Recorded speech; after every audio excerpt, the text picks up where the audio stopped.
Cyber അതിക്രമത്തിനെതിരെ പരാതി നൽകി ശിരൂരിലെ മണ്ണിടിച്ചിലില് കാണാതായ അർജുന്റെ കുടുംബം. കോഴിക്കോട് സൈബർ സെല്ലിലാണ് പരാതി നൽകിയിരിക്കുന്നത്. തങ്ങൾ പറഞ്ഞ വാക്കുകള് എഡിറ്റ് ചെയ്ത് മാറ്റി സോഷ്യൽ മീഡിയയിലൂടെ വ്യാജ പ്രചാരണം നടക്കുന്നുവെന്നാണ് കുടുംബം പരാതിപ്പെട്ടത്. വാർത്താ സമ്മേളനത്തിലെ വാക്കുകളാണ് എഡിറ്റ് ചെയ്ത് മാറ്റി പ്രചരിപ്പിക്കുന്നത്. കൂടാതെ ചില യൂട്യൂബ് ചാനലുകളും അധിക്ഷേപകരമായ വാർത്തകള് നൽകിയെന്ന് അർജുന്റെ കുടുംബം നൽകിയ പരാതിയില് പറയുന്നു. രക്ഷാപ്രവർത്തനത്തിനായി സൈന്യമെത്തിയ ദിവസം നടത്തിയ പരാമർശത്തെ ചൊല്ലിയാണ് കുടുംബത്തിന് നേരെ സൈബർ ആക്രമണം നടക്കുന്നത്. അർജുന്റെ അമ്മയുടെ അച്ഛൻ പട്ടാളക്കാരനാണ്. തെരച്ചില് സംബന്ധിച്ച് ഇവർ വാർത്താ സമ്മേളനത്തിലെ ചില വിഷമങ്ങളും ആശങ്കകളും പറഞ്ഞിരുന്നു. അർജുന്റെ അമ്മയുടെ സഹോദരിയുടെ ശബ്ദം എഡിറ്റ് ചെയ്ത് വ്യാജ വീഡിയോകള് പ്രചരിപ്പിക്കുന്നുവെന്നുമാണ് കുടുംബത്തിന്റെ പരാതി. അതേസമയം അർജുനായുള്ള തിരച്ചില് തുടങ്ങിയിട്ട് ഇന്ന് 10ാം ദിവസമാണ്.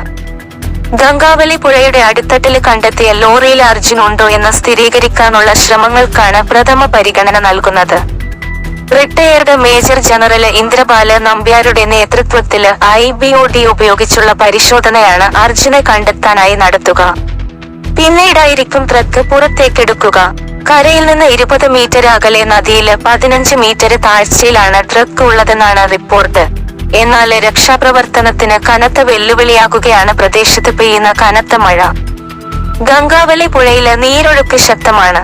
ഇന്നലെ രാത്രിയും പ്രദേശത്ത് കനത്ത മഴ പെയ്തിരുന്നു. ഓറഞ്ച് അലർട്ടാണ് ഉത്തര കന്നഡ ജില്ലയില് ഇന്ന് പ്രഖ്യാപിച്ചിട്ടുള്ളത്.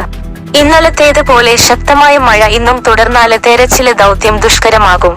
കരയ്ക്കും പുഴയിലെ മൺകൂണയ്ക്കും ഇടയിലുള്ള സ്ഥലത്താണ് ട്രക്ക് ഇന്നലെ കണ്ടെത്തിയത്.